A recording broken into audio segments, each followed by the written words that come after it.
அனைவருக்கும் வணக்கம். என் பெயர் கார்த்திகா. நான் 3ஆம் வகுப்பு படிக்கிறேன். என் பள்ளியின் பெயர் ஊராட்சி ஒன்றிய தொடக்கப்பள்ளி சேரன் மகாதேவி, திருநெல்வேலி மாவட்டம். திருக்குறள்.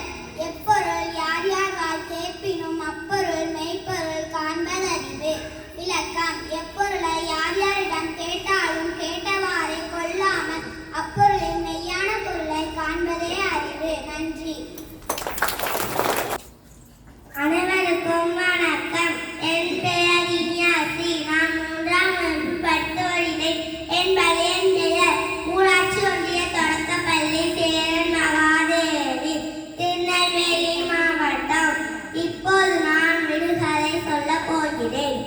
ஓடுவான் சாடுவான் ஒற்றை காலில் நிற்பான், அவன் யார்? விடை கதவு. வெள்ளை மனிதன் கருப்பு தலைப்பா, அவன்